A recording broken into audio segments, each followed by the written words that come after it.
Ang kwentong ito ay hango sa totoong buhay. Karanasan ito ni Brandon. Taong 1954, lungsod ng Zamboanga.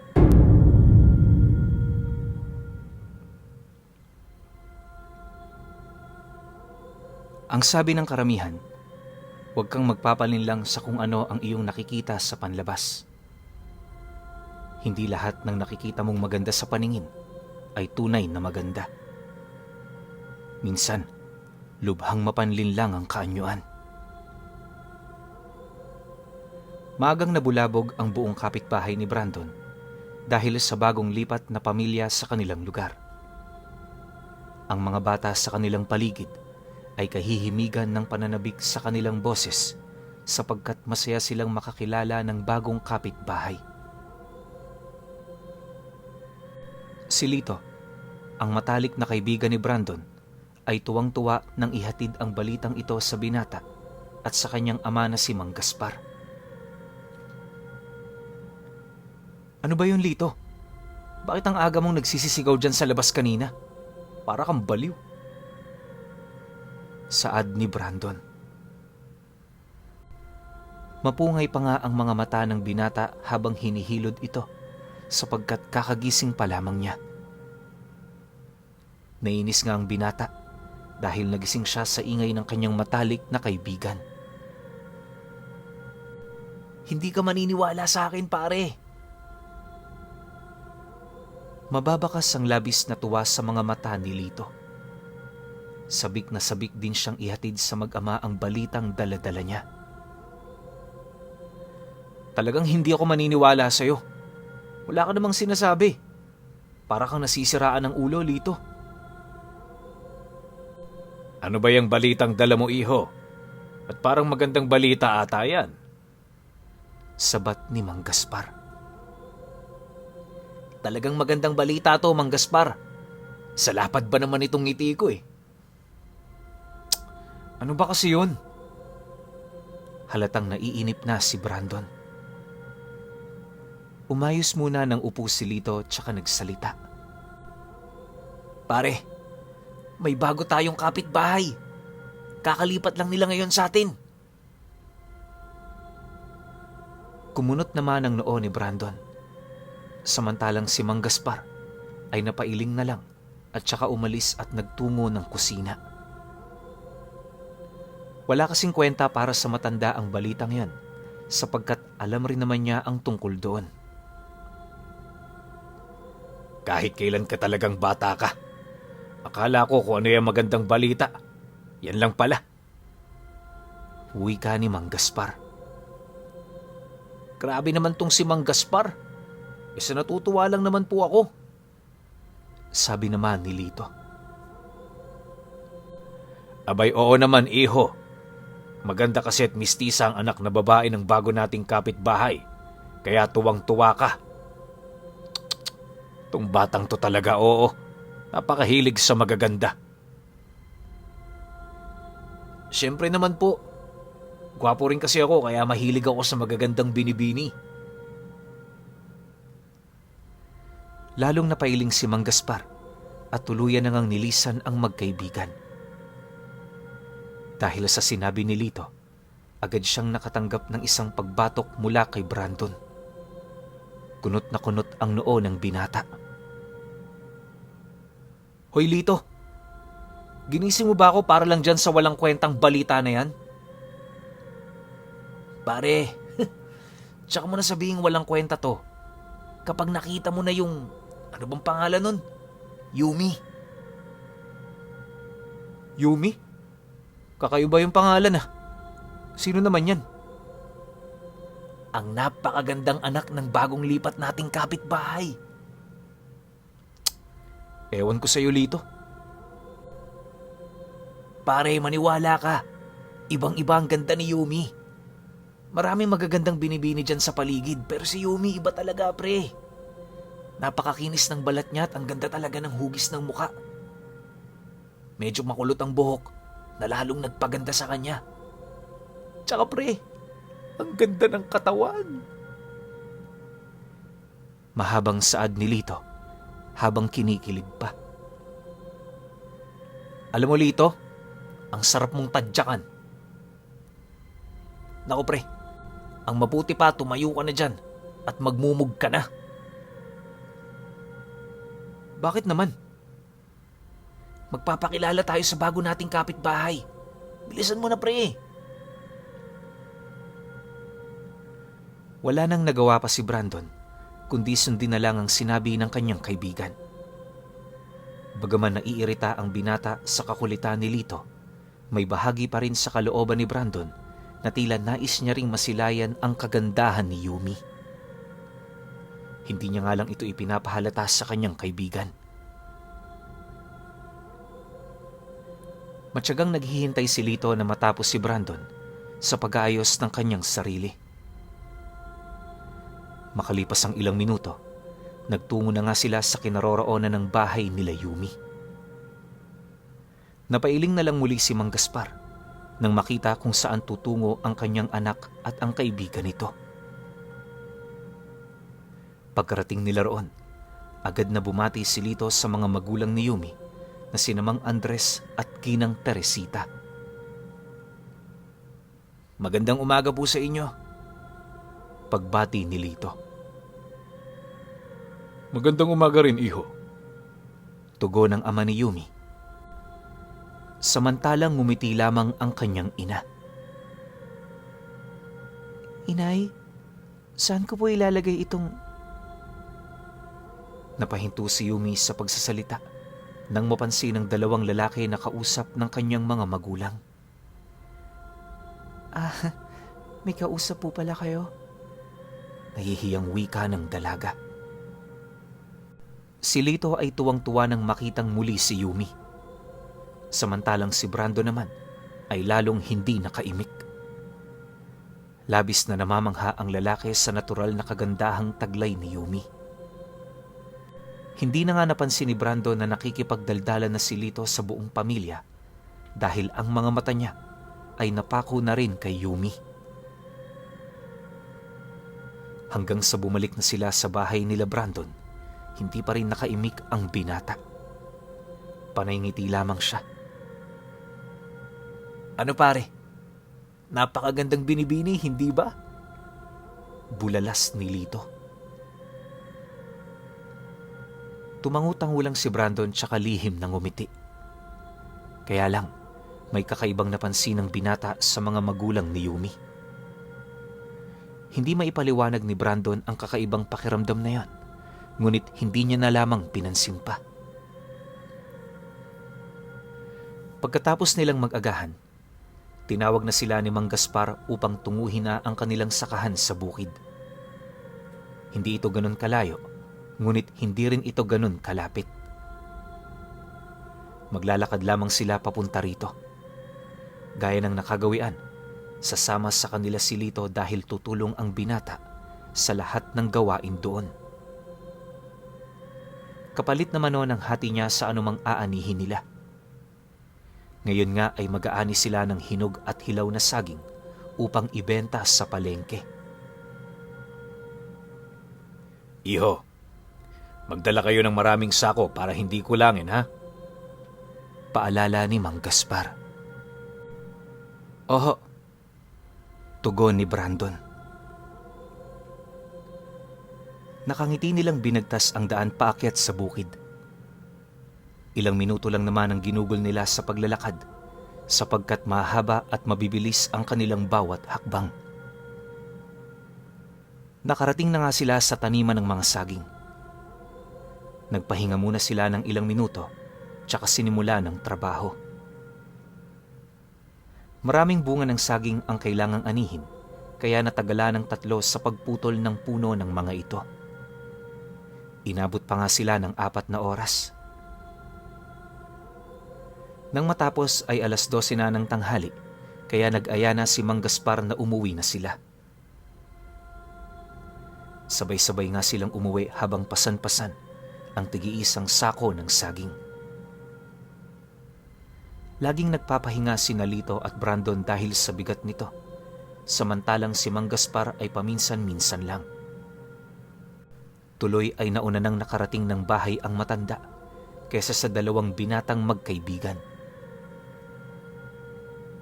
Pagkarating nila sa bahay ni Mang Gaspar, agad na nilang binigyan ng parte si Lito. Tuwang-tuwa naman ang binata sa kanyang nakuha. Maraming salamat po, Mang Gaspar. Mauna na ako sa inyo. Magiliw na paalam ni Lito. Walang anuman, iho. Maraming salamat din. Hindi ka ba muna manananghalian dito sa amin? Tanong ni Mang Gaspar. Hindi na po. Sa bahay na lang namin. May gagawin pa po kasi ako eh. Sige ho, alis na ako. Parang Brandon, una na ako ha. Sige pre, ingat ka. Umuwi na nga si Lito. Samantala, isang ideya naman ang sumagi sa isipan ni Brandon. Maglalaga siya ng saging at bibigyan niya ang pamilya ni Yumi. Pagkatapos man ng halian, agad na nga itong ginawa ng binata. Sana magustuhan to ni Yumi. Wala sa sariling napabulong si Brandon. Pagkatapos maluto ng nilagang saging, agad niya na nga itong dinala sa bahay nila Yumi at sinamahan na niya ng bagoong. Habang kumakatok sa pinto ng bahay ng dalaga, pansin ni Brandon ang pagbilis ng tibok ng kanyang puso. Hindi nagtagal, may nagbukas na nito. Ikaw pala? Bakit? Nagulat si Brandon nang makitang si Yumi ang nagbukas ng pinto. Lalo tuloy kinabahan ang binata. Ngunit mas nagulat siya nang makita kung sino ang nasa loob ng bahay. Brandon! Pare! Diyan ka pala? Wika ni Lito. Nakakunot ang noo ni Brandon. Napansin niyang merong bananakyo sa mesa, kaya nagtaka ang binata. Sa isip niya, saan kaya bumili ng saging na hinog si Lito at nakaluto siya ng bananakyo? Tsaka hindi inaasahan ni Brandon na pupunta rin pala ang kanyang kaibigan sa bahay nila Yumi at talagang nagpang-abot pa sila rito. Maya-maya pa, ang ama na ni Yumi na si Mang Andres ang tumawag kay Brandon. Iho, ano palang sadya mo at naparito ka ulit? Agad na nag-isip ng palusot ang binata. Ayaw na niyang sabihin ang tunay na sadya niya sa pagpunta roon dahil hindi niya gustong mapahiya sa harapan ng kanyang kaibigan. Hindi naman kasi inaasahan ni Brandon na mauunahan siya ni Lito. Ha? Nagbebenta lang ho ako ng nilagang saging. Baka po gusto ninyong bumili. Palusot ng binata. Gustong sapakin ni Brandon ang kanyang sarili, lalo na nang makita niya ang kakaibang tingin na ipinukol sa kanya ng ina ni Yumi na si Aling Teresita. Hindi maintindihan ng binata ang kakaibang hatid nito sa kanyang pakiramdam at sa isang iglap ay bigla na lang siyang kinilabutan sa hindi malamang dahilan. Pasensya na, iho, pero sa susunod na lang. Tugon ni Mang Andres.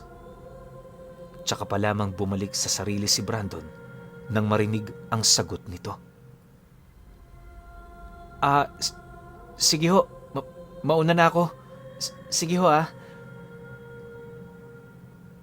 Nagpaalam na si Brandon kay Yumi at nginitian na lamang siya ng dalaga. Hindi na rin tinapunan pa ng tingin ni Brandon ang kanyang kaibigan dahil nakaramdam siya ng bahagyang inis para rito. Tuloy ay kunot noong nilisan ng binata ang bahay nila Yumi, tsaka siya padabog na bumalik sa kanila. Nagtataka namang sumalubong si Mang Gaspar sa kanyang anak. Oh, iho, saan ka nang galing? Tsaka, ano yung dala mo? Wala po. Tuloy-tuloy lang na pumasok si Brandon sa kanilang bahay tsaka nagtungo sa kusina at inilapag ang dala niyang nilagang saging sa mesa. Nagtataka man si Mang Gaspar sa ikinikilos ng kanyang anak. Hindi na lamang niya ito pinansin. Kunot noo pa rin ang noo ni Brandon nang pumasok siya sa kanyang silid. Pagkatapos ay tinanaw niya sa kanyang bintana ang bahay nila Yumi. Medyo malayo ito mula sa kanila, ngunit sapat lang upang matanaw. Bagong gawa ang bahay nila Yumi. 1 linggo lang ang nakaraan bago sila lumipat dito. Tapos nang gawin ng bahay, kaya tila sariwang-sariwa pa itong pagmasdan. Gayunpaman, naasar lang si Brandon na tingnan ang bahay ng dalaga, lalo na't alam niyang nandun sa loob si Lito, kaya isinarado na lang ng binata ang kanyang bintana. Nasira na ang buong araw ni Brandon dahil sa pangyayaring yon. Kinaumagahan, araw ng Lunes. Inutusan ni Mang Gaspar si Brandon na siya na muna ang maghahatid sa kanyang kapatid na lalaki sa eskwelahan dahil may mahalagang bagay na gagawin ng matanda. Isang lalaking babaylan si Mang Gaspar at nararamdaman niyang kailangan niyang magsagawa ng isang ritual sa araw na yon. Wala nang nagawa pa si Brandon kundi sundin ang utos ng kanyang ama. Magmula kasi noong pumanaw ang kanyang ina noong nakalipas na 5 taon, si Mang Gaspar na ang naghahatid sundo ng batang lalaki sa eskwelahan nito. "Baste, bilisan mo ng kumilos. Baka mahuli ka sa klase mo," saad ni Brandon. "Opo, kuya," tugon ng batang lalaki. Tinulungan na nga ni Brandon ang kapatid niyang maghanda ng mga gamit nito. Nasa elementarya pa lamang si Baste. Matagal kasing binigyan si Brandon ng kapatid dahil sa kondisyon ng kanyang ina. Kaya noong isinilang si Baste, kasabay din ito ang pagpanaw ng ina ni Brandon. "Yung baon mo, hindi mo ba nakalimutan?" "Hindi po, kuya. Nasa bag ko na po." "Mabuti naman kung ganon. Ano bang hinihintay mo? Teka na." Lumakad na nga ang magkapatid patungo sa eskwelahan kung saan nag-aaral ang batang lalaki. 1.5 oras ang itatagal ng paglalakad nila dahil sa layo ng kinaroroonan ng eskwelahan. Tatawid pa nga sila ng 2 ilog bago makarating doon. Mabuti na lang at hindi pa mataas ang sikat ng araw dahil maaga naman silang kumilos. Pagkatapos ng mahabang oras ng paglalakbay, nakarating na rin sa wakas sina Brandon at Baste sa eskwelahan. Sa labas ng silid-aralan ay agad na pinalitan ni Brandon ng maayos na damit ang kanyang kapatid, tsaka pinahiran ang masagana nitong pawis. Pagkatapos ay pinaalalahanan niya ang bata na magpakabait sa klase. Tumangu-tango naman si Baste. "Sige na, pumasok ka na," wika ni Brandon. "Opo, kuya." Akmang aalis na rin sana si Brandon, ngunit aksidente niyang nahagilap ang isang pamilyar na babae sa loob ng silid-aralan ng kanyang kapatid. Humakbang muna si Brandon papalapit sa nakabukas na pintuan, tsaka tiningnan ng maigi ang nasa loob. Ganun na lang ang gulat ng binata nang makilala kung sino ito. "Yumi?" singhal ni Brandon. Dahil napalakas ni Brandon ang kanyang boses, agaran itong narinig ng dalaga. Brandon, ikaw pala." Gulat na wika ni Yumi.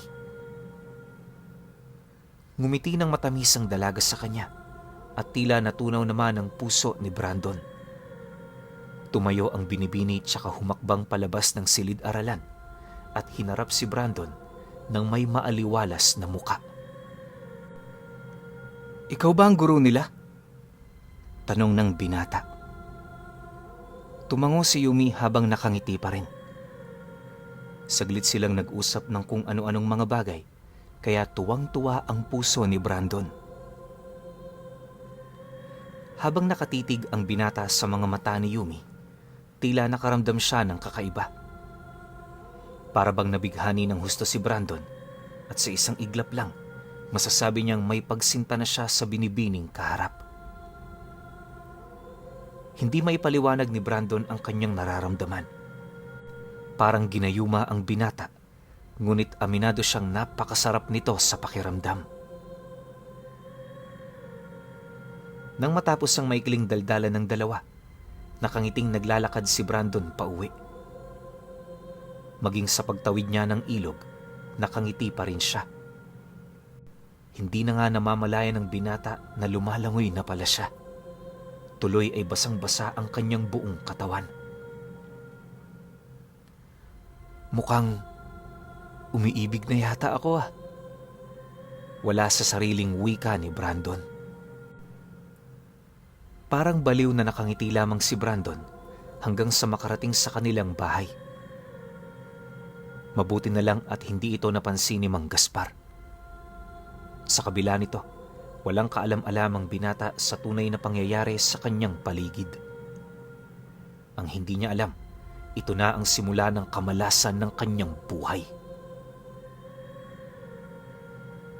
Hoy pare, anong nakain mo't ngiting-ngiti ka yata ngayon?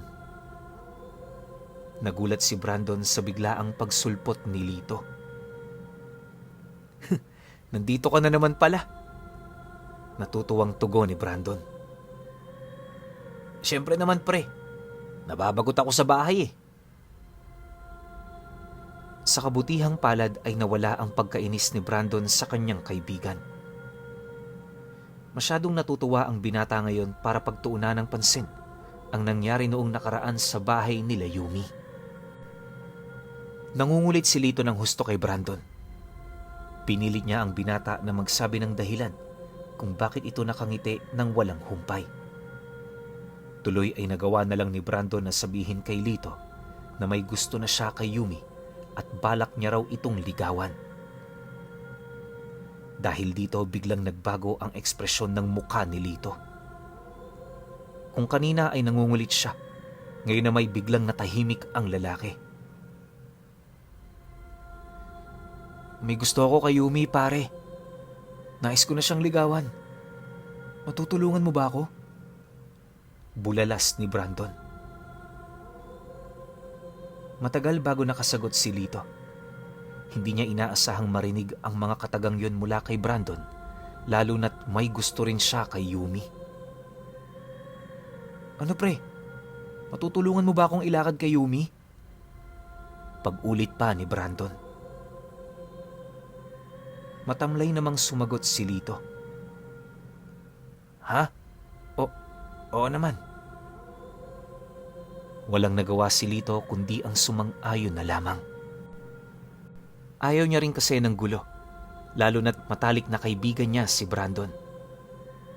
Kaya lang, itong si Brandon naman ngayon ang tila nawawala sa sarili dahil sa pagkahumaling niya kay Yumi.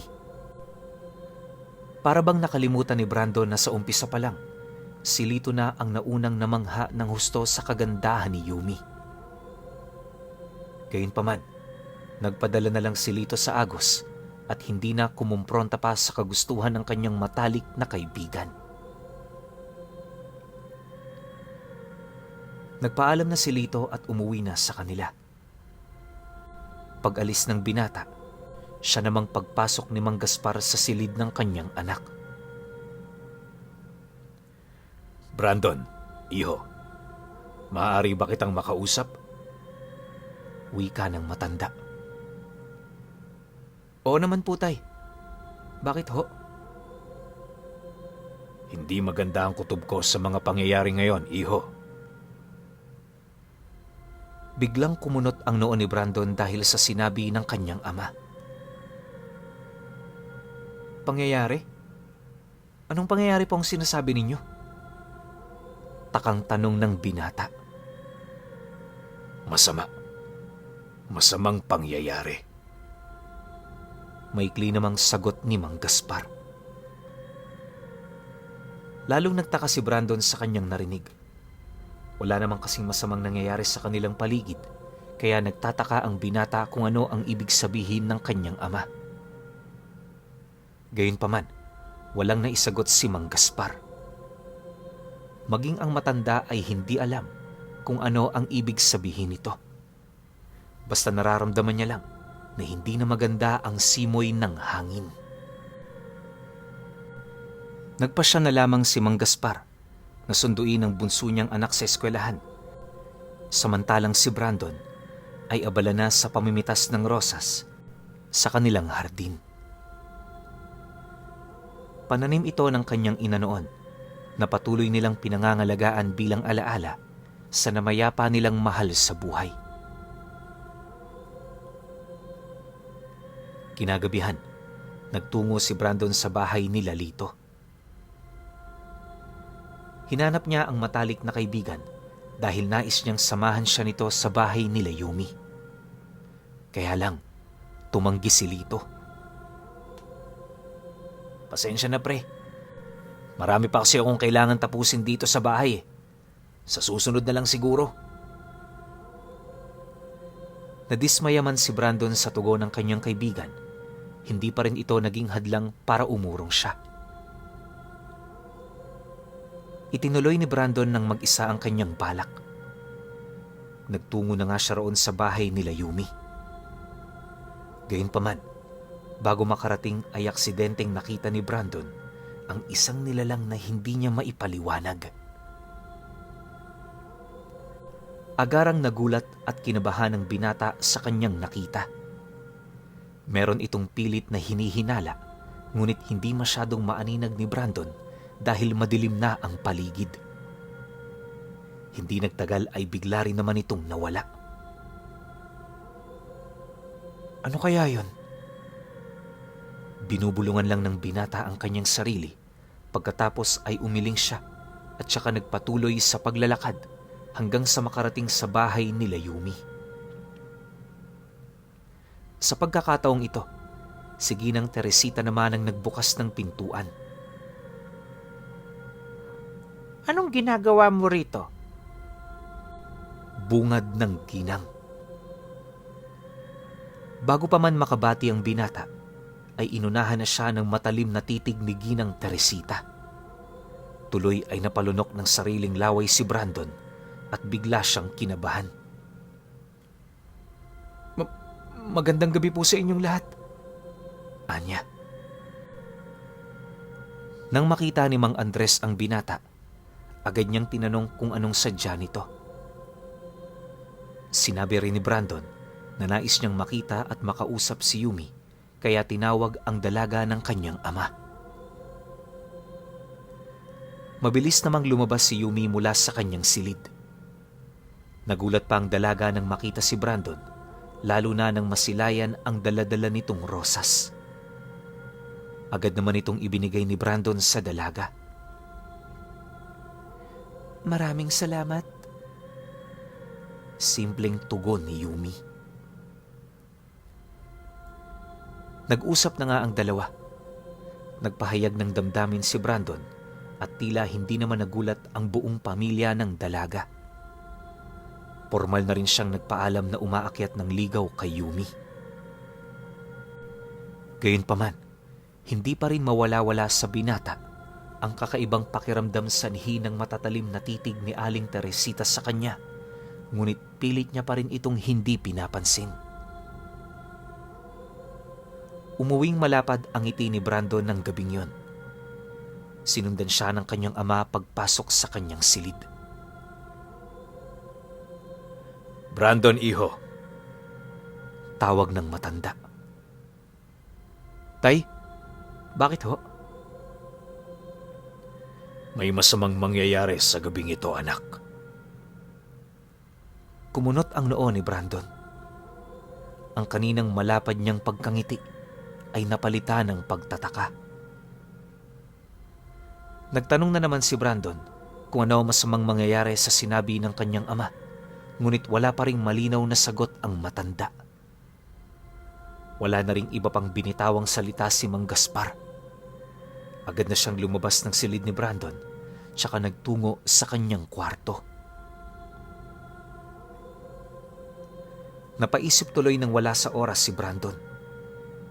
Unang sumagi sa kanyang isipan ang kakaibang nilalang na nakita niya kanina habang papunta siya sa bahay nila Yumi. Hindi lang kasi talaga malinaw sa paningin ng binata ang nilalang na yon dahil sa dilim, kaya hindi niya masabi kung sino o ano yun. Kinaumagahan, habang nag-aagahan sina Baste, Mang Gaspar at Brandon, katakatakang tahimik lang ang matanda at lubhang seryoso ang kanyang ekspresyon ng muka. Hindi siya nagsasalita. Maging ang batang si Baste, nagtataka na rin sa katahimikan nilang tatlo. Nagtanong pa nga ang bata kung nag-aaway ba ang kanyang kuya at ama, pero agad naman itong itinanggi ni Brandon, kaya nagpatuloy na lang ang inosenteng bata sa kanyang agahan. Maya-maya pa, bahagyang nagulat si Brandon nang sa wakas ay nagsalita na rin si Mang Gaspar.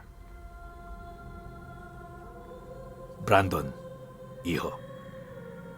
Malapit nang dumating ang oras para taglayin mo ang pagiging isang lalaking babaylan. Napahinto si Brandon sa pagsubo ng kanyang pagkain dahil sa tinura ng matanda. Bakit po? Tanong niya. Nararamdaman kong kailangan mo ng taglayin ang kakayahang ito, iho. Sa lalong madaling panahon. Tugon ni Mang Gaspar. Tay, may problema ho ba? Hindi lang basta problema, iho. Malaking problema. Dahil isa itong panganib, lalo na sa'yo. Nawala na ng ganang kumain si Brandon, samantalang ang batang si Baste ay nakikinig lang sa kanila kahit wala namang naiintindihan ng bata sa mga ganitong bagay.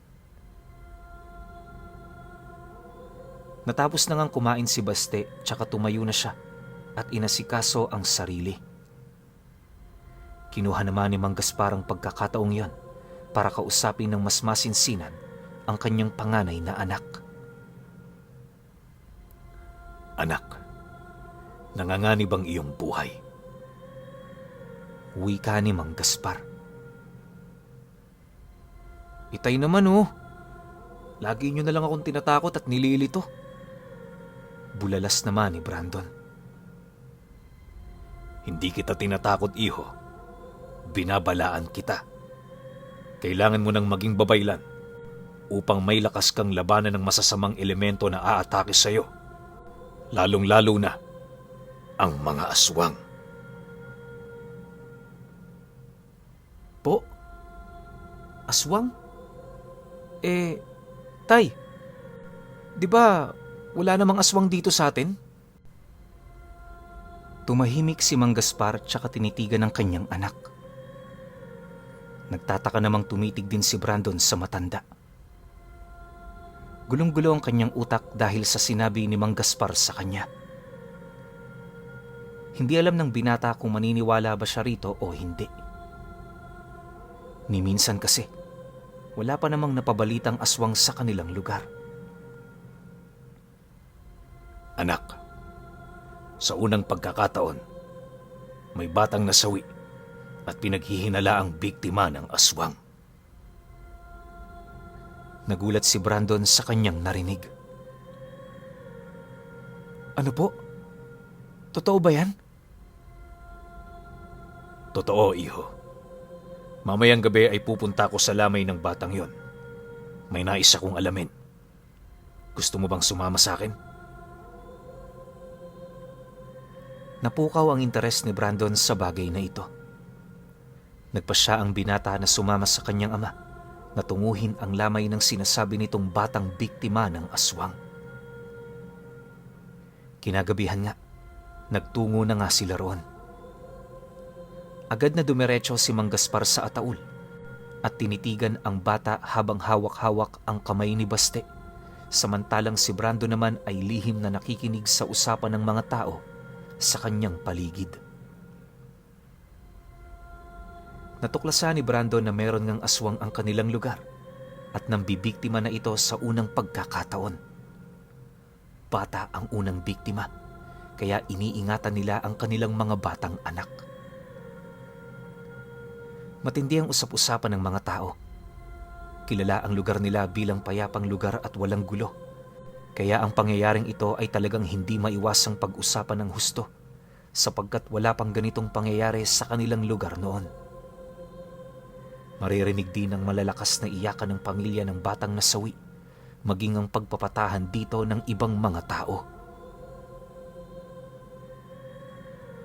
Habang pinagmamasdan ni Brandon ang pamilya ng nasawi, hindi niya maiwasang makaramdam ng pagkahabag at awa para rito. Bumibigat ang kalooban ng binata. Dahil dito, nagdesisyon si Brandon na lumabas na muna ng bahay at lumanghap ng sariwang hangin. Maingat siyang pumanaog ng hagdan tsaka humakbang ng ilang beses upang makalayo ng bahagya sa pwesto ng lamay. Ilang minutong nakatayo si Brandon sa labas ng bahay. Nang makontento sa nalanghap na hangin, nagpasya siyang papasok na sana ulit sa loob, ngunit bigla siyang napahinto nang makarinig ng mahinang ungol. Ano yun? Tanong ni Brandon sa kanyang sarili. Maingat na pinakinggan ng binata ang kanyang naririnig, tsaka sinundan ng pinanggagalingan nito. Humakbang si Brandon ng ilang beses at hinatid siya ng kanyang mga paa sa likuran ng bahay. Doon ay nagulantang na lang ang binata sa kanyang nasaksihan. Hindi siya makakilos at nanlalaki ng husto ang kanyang mga mata. Tila nang hihina rin ang kanyang tuhod.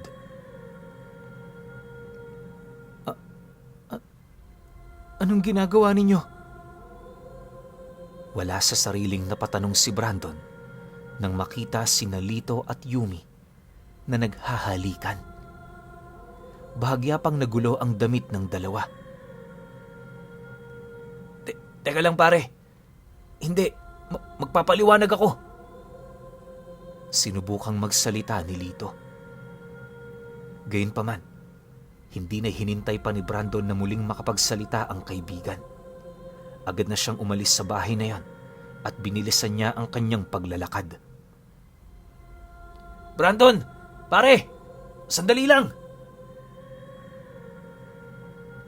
Hindi naman nagawang makahabol ni Lito dahil mahahalata siya ng mga tao sanhi ng magulo niyang buhok at suot na damit.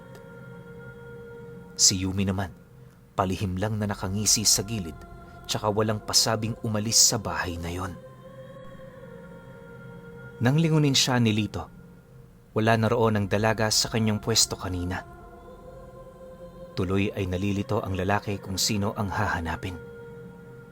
Ang matalik na kaibigan niya bang si Brandon o ang nagugustuhan niyang babae na si Yumi? Sa huli, pinili ni Lito na sundan si Brandon kahit hindi niya alam kung saan ito nagtungo.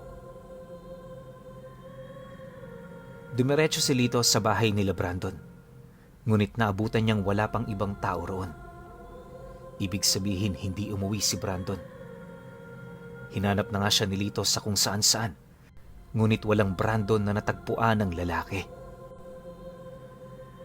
Nawalan na ng pag-asa si Lito. Sa isip niya, hindi na niya mahanap si Brandon dahil gabi na rin at hindi niya alam kung saan hahanapin ang binata, kaya nagpasya siyang si Yumi na lang ang pupuntahan. Traidor ka, Lito! Galit na wika ni Brandon. Nagulantang si Lito nang marinig ang boses ng kanyang kaibigan, kaya mabilis niya itong nilingon. Agad nga niyang nakita si Brandon. Namumula ang mukha nito sa galit. Bago pa man makapagsalita si Lito, nakatanggap na siya ng isang malakas na suntok mula kay Brandon. Agad namang natumba si Lito dahil sa lakas ng puwersa nito. Traidor ka! Alam mong bala kong ligawan si Yumi. Pero anong ginawa mo? Anong ginawa mo? Pare, kumalma ka muna. Pakiusap ni Lito. Dahan-dahang tumayo si Lito mula sa pagkabagsak sa lupa, tsaka sinubukang lapitan ang kaibigan. Kumalma? Ako pakakalmahin mo? Paano ako kakalma pagkatapos kong makita na nakikipaghalikan ka sa babaeng bala kong ligawan? Galit na wika ni Brandon. Makinig ka nga muna sa akin, pre.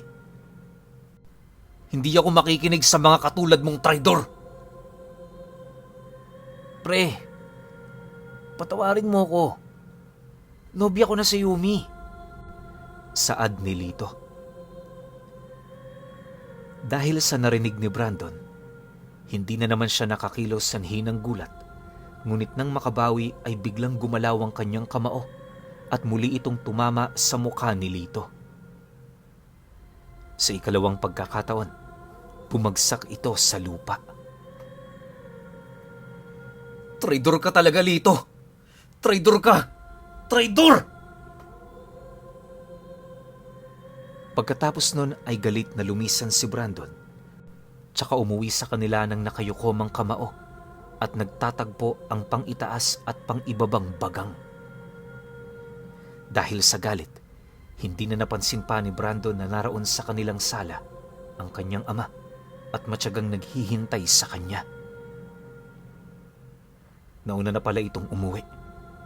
Dire-diretso lang sa paglalakad si Brandon patungo sa kanyang silid, kaya tinawag na lang siya ng amang si Gaspar.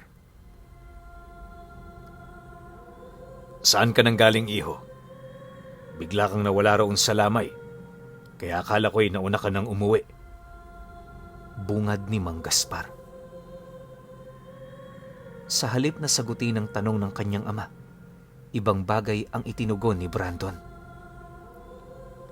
Tay, gawin niyo na akong lalaking babaylan. Ngayon na mismo. Nagulat si Mang Gaspar sa biglaang desisyon ng kanyang anak. Anong nangyari sa'yo at bigla mong naisip yan, anak? Huwag niyo na pong alamin. Tay, nasaan si Baste? Natutulog na, iho. Maaga pa yung papasok bukas sa eskwelahan. Mabuti naman po. Pag-uusapan natin to ngayon. Lumapit si Brandon sa kanyang ama at umupo sa harapan nito. Mabilis namang nakita ni Mang Gaspar ang galit sa mga mata ni Brandon. Gayunpaman, natutuwa ang matanda sapagkat naisip ito ng kanyang anak. Hindi na siya mahihirapang pilitin si Brandon na maging babaylan na katulad niya. Tay, handa na ako. Sabihin niyo na sa akin ang mga bagay na dapat kong malaman bago natin simulan ang ritual. Walang pagdadalawang isip na nagkwento si Mang Gaspar. Ayon pa sa matanda, bago maging isang lalaking babaylan, kailangan munang pagdaanan ang napakaraming pagsubok at ipanalo ang lahat ng ito. Kailangang matulog ni Brandon at siya ay mananaginip. Sa panaginip na yon, naroon ang 7 pagsubok.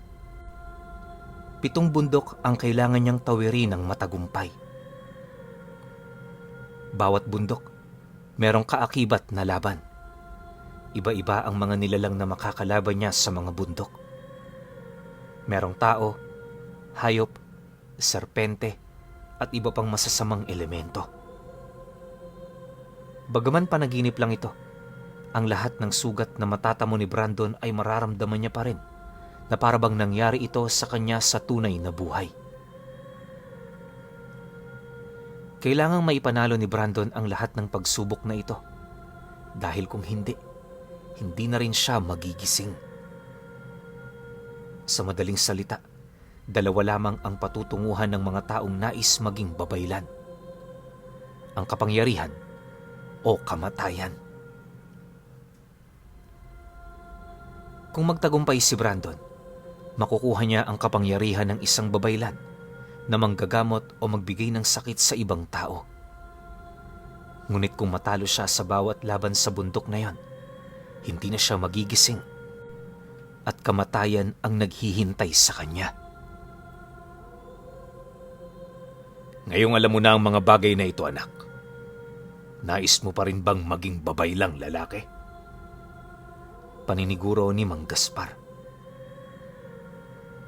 Saglit na nag-isip si Brandon, ngunit hindi nagtagal ay buong tapang siyang sumagot ng, "Oho, tay. Tatanggapin ko ang lahat ng hamon." Nung gabi ding yon, agad na sinimula ng mag-ama ang mapanganib na ritual. Bagaman kinakabahan si Mang Gaspar para sa kapakanan ng kanyang anak, dahil anumang oras ay maaari itong masawi, pero kailangan niyang tumaya sa ngalan ng kapangyarihan kahit pabuhay ang itataya rito. Marami pang mga ginawa si Mang Gaspar para simula ng ritual. Parang nagdarasal siya gamit ang wikang hindi maintindihan. Di kalaunan, nakatulog na rin si Brandon sa gitna ng malaking mesa kung saan ang ginagawa ng matanda ang ritual ng isang lalaking babaylan. Habang nakapikit ang mga mata ni Brandon, mapapansin ang unti-unting pagbabago ng timpla ng kanyang muka. Nangangahulugan itong mahimbing na ang pagtulog ng binata at maaaring naroon na siya sa unang bundok ng kanyang pagsubok. Lumipas ang maraming oras. Pabilis na ng pabilis ang pintig ng puso ni Mang Gaspar dahil sa laban ni Brandon. Makikitang lumalaban nga ang binata sa kanyang panaginip dahil magkahalong galit at sakit ang isinisigaw ng kanyang muka. Kuyom na kuyom din ang kanyang kamao. Ilang minuto pa ang lumipas. Napapansin ni Mang Gaspar ang unti-unting panghihina ni Brandon hanggang sa tuluyan ng hindi gumalaw ang binata. Labis ng kinakabahan si Mang Gaspar dahil dito. Nais niyang gisingin si Brandon upang alamin kung nagwagi ba ito o nasawi. Ngunit mahigit na ipinagbabawal ang paggising sa ganitong pagkakataon. Maya-maya pa, nanlaki ang mga mata ni Mang Gaspar nang makitang unti-unting nagdilat ng mga mata si Brandon. Tagumpay! Masayang bulalas ng matanda. Walang masidla ng tuwang nararamdaman ng matanda dahil nagwagi ang kanyang anak. Ngayon, makapangyarihan na si Brandon. Isa na siyang ganap na lalaking babaylan. Lumipas ang maraming araw at linggo. Hindi pa rin nag-uusap sina Brandon at Lito. Wala pang lakas ng loob si Lito na harapin ang kanyang matalik na kaibigan pagkatapos aminin dito na magkasintahan na sila ni Yumi.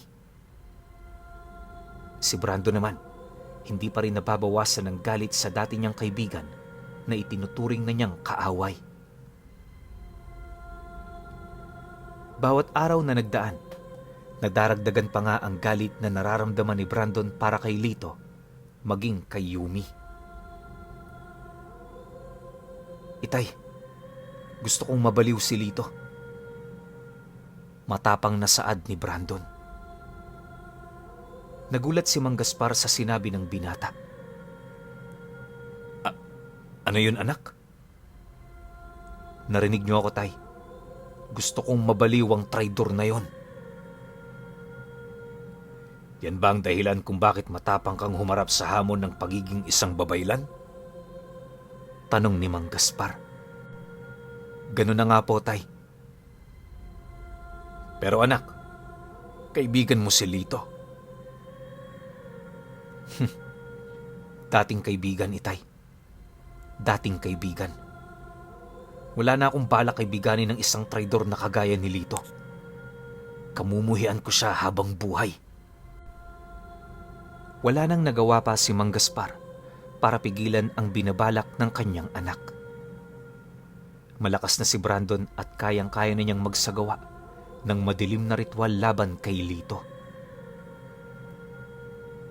Balak ni Brandon na gawing baliw ang dating kaibigan bilang kabayaran sa pag-agaw niya kay Yumi. Gayong hindi naman niya naging pagmamay-ari ang dalaga.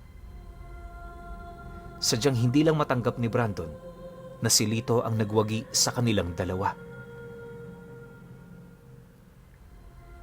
Kinagabihan, agad na ngang isinagawa ni Brandon ang ritual.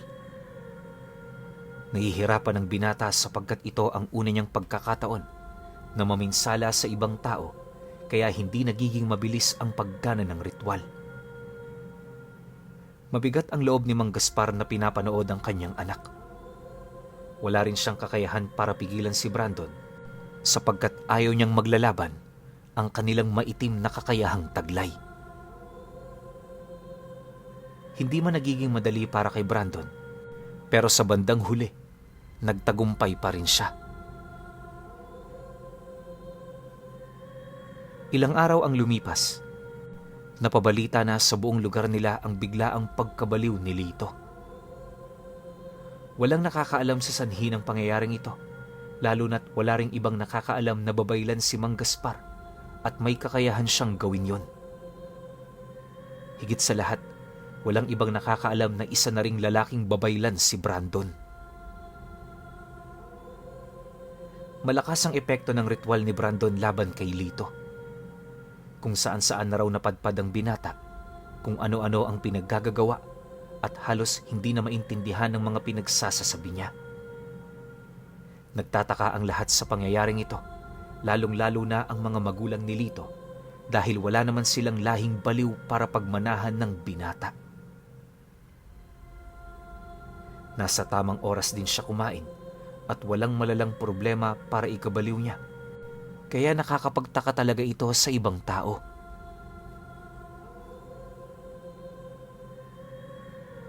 Iho, masaya ka na ba ngayon sa iyong ginawa? Malungkot ang himig ng boses ni Mang Gaspar, ngunit umaasa siyang magkakaayos ang dalawa at si Brandon din mismo ang gagamot sa kaibigan niya.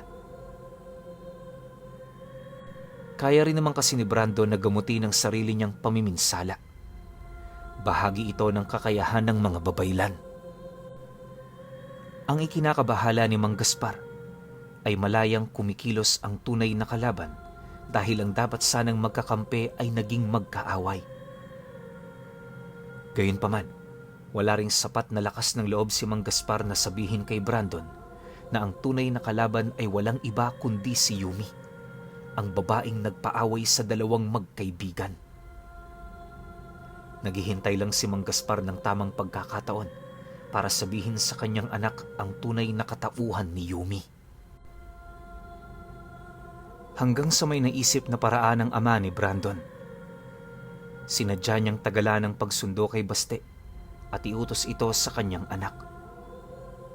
Tiniyak ni Mang Gaspar na sa mga sandaling ito, konti na lang ang tao sa eskwelahan. Anak, maaari bang ikaw na ulit ang sumundo kay Baste sa eskwelahan niya? Sabi ng matanda. Tumango naman si Brandon. Mabilis na lumakad ang binata papunta sa paaralan ni Baste dahil malapit ng dumilim. Hindi alam ng binata na sinadya ito ng kanyang ama. Pagkarating ni Brandon sa eskwelahan, naabutan niya si Baste na nakaupo sa maliit na upuan sa labas ng kanilang silid paaralan. Agad niyang tinawag ang kapatid. Baste! Kuya Brandon, mabuti naman po't nandito ka na. Hindi pala si Itay ang susundo sa akin ngayon. Akala ko po, nakalimutan niya na akong sunduin eh. Pasensya ka na. Hindi kasi ako sinabihan ng maaga ni Itay na hindi ka pala niya masusundo. Kaya nagmandali na akong pumunta rito. Saad naman ng binata. Ayos lang po. Nakaramdam ng kiliti sa puson si Brandon. Naiihi siya, Kaya sinabihan niya muna si Baste na maghintay doon. "Dito ka muna, Baste ah. Iihi lang ako saglit." "Sige po, kuya." Mabilis na nagtungo si Brandon sa likod ng silid-aralan nila Baste. Pagkarating niya roon, nagulat na naman ang binata sa kanyang nakita. Ngunit higit sa lahat, wala nang mas nakakagulat pa sa bagay na ito. Si Yumi, bahagyang nakabukas ang pang-itaas na damit at may kahalikan na namang ibang lalaki. "Yumi! Anong ibig sabihin ito?" Sigaw ni Brandon. Agarang uminit ang ulo ng binata sa kanyang nakita. Ngunit sa halip na sumagot si Yumi, ngumisi lamang ang dalaga tsaka walang pasabing kinagat ang leeg ng lalaking kahalikan niya, dahilan ng pagsigaw nito ng malakas kasabay ng pag-agos ng dugo.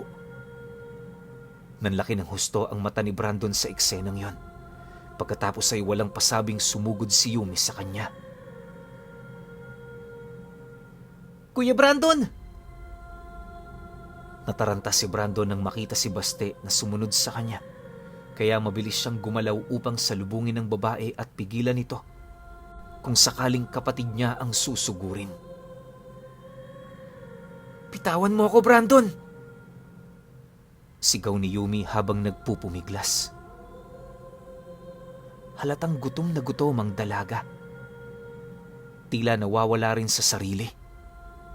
Nagtataka si Brandon sa nangyari sa babae dahil pilit siya nitong inaatake at sinubukang kagatin, kaya walang nagawa si Brandon kundi sampalin ng malakas si Yumi at nagbabaka sakaling bumalik ito sa katinuan. Pero hindi, dahil lalong naging agresibo ang dalaga. "Baste! Ihanap mo ako ng lubid!" Sigaw ni Brandon. Mabuti na lang at mabilis ding kumilos ang bata. Naalala niyang may lubid sa gilid ng kanilang silid-aralan, kaya agad niya itong kinuha at ibinigay kay Brandon. Pagkatapos ay buong puwersang itinali ni Brandon si Yumi. Labis na nagtataka ang binata. Tsaka niya lang napagtanto na si Yumi ay isang aswang. Binalingan naman ni Brandon ang lalaking kahalikan ni Yumi na ngayon ay parang natutulala. "Ikaw, huwag ka nang magpapakita sa akin kung ayaw mo manghiram ng mukha sa aso. Ang babaeng ito ay nobya ng aking kaibigan, kaya layuan mo siya." Paninindak ni Brandon. Magmula noon, naging maayos na ang lahat. Pinakawala ni Brandon si Lito sa maitim na ritual at naging magkaibigan silang muli, samantalang nagpapagaling naman sa pagiging aswang si Yumi at pinipilit maging ordinaryong tao. Napatawad na rin siya ni Lito sa kanyang pangangaliwa. Higit sa lahat, ang pagkakaibigan ni na Brandon at Lito ay bumalik na sa dati. Naging masaya naman ang relasyon nilang dalawa ng kaibigan niyang si Lito at nadagdag din sa kaibigan niya itong si Yumi. Tinutulungan din ni Brandon na gumaling ito sa pagiging aswang at hindi naman nangingialam ang mga magulang ni Yumi gawa ng parang takot ito sa tatay niya. Paglipas pa ng ilang taon, hindi pa rin magaling si Yumi. Tuluyan nang umalis si Brandon kasama ang pamilya niya sa lugar na yon. Hindi niya alam pero parang may nagsasabi sa kanya na kailangan na niyang umalis doon at merong paparating na matinding unos na kahaharapin ng kanilang baryo, lalo na yung mga nakatira doong nasa panig ng kaliwa. Hindi na rin niya nalaman kung ano yon kasi nga ni paglingon hindi na niya ginawa. Sa lahat ng desisyon ni Brandon sa buhay niya, ang pinaka hindi niya pinagsisihan ay yung pagtanggap ng 7 pagsubok bago maging babaylan.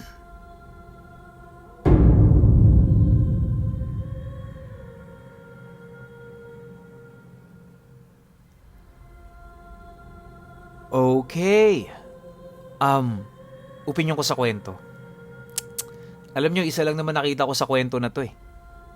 Mas matimbang talaga yung pag-ibig kaysa sa pagkakaibigan. Kita nyo yung nangyari sa kanila. 'Di ba? Ine-expect kasi ni Brandon na mapupunta sa kanya si Yumi. Pero hindi alam ni Brandon na may relasyon na pala yung matalik niyang kaibigan na si Lito tsaka si Yumi. 'Di ba? Ang sakit nun. Sobrang sakit nito. Alam nyo, ang dami ko nababasang mga ganitong klase ng post sa Facebook o kung saan pang platform ng social media. Dami ko nababasa na ganyan na sa dinami-rami ng tao sa mundo, bakit kaibigan mo pa? Di ba meron ngayon magkaibigan kayo, sobrang close nyo. Hindi mo alam na, kunyari ikaw may girlfriend o boyfriend ka, hindi mo alam na karelasyon rin pala ng best friend mo yung boyfriend o girlfriend mo. Di ba ang sakit na ito, sobrang sakit talaga na ito. Pero sa huli, at least kahit papano, napaganda yung ending natin, tinanggap na ni Brandon yung lahat. Niyakap na niya lahat ng sakit, sinalo niya na lahat kasi wala naman siyang magagawa eh. Andoon na yun eh. Tanggapin na lang niya. Natuwa ako kay Brandon kasi tinanggal niya rin yung sakit ni Lito. 'Di ba? Alam nyo, ang kinabitin ko lang dito, tsaka parang nakukulangan ako, yung bakbakan ng mga aswang eh. Tsaka yung 7 pagsubok, ine-expect ko ipapaliwanag ni Brandon kung ano yung mga nakaharap niya, ano-anong bundok yung inakyat niya para maging ganap na babaylan. Kaso hindi, nag-fast forward eh. So parang ang nangyari sa kwento na to, more on pagkakaibigan tsaka yun nga yung pag-ibig. Pero ako, nag-enjoy ako, natuwa naman ako kasi kakaiba to sa channel natin eh. Pero syempre, iba-iba tayo ng opinion. Karamihan sa inyo gusto talaga yung bakbakan eh. Pero dito, napakakalmado ng kwento. Nakakatakot lang yung ugali ni Brandon. Syempre, siya ay naargabyado. Pero overall, nag-enjoy talaga ako sa kwento. Pero syempre, kayo pa rin. Kung may opinion kayo sa kwentong ito, comment nyo lang sa baba. Yun lang. Hanggang sa susunod na kwento. Salamat.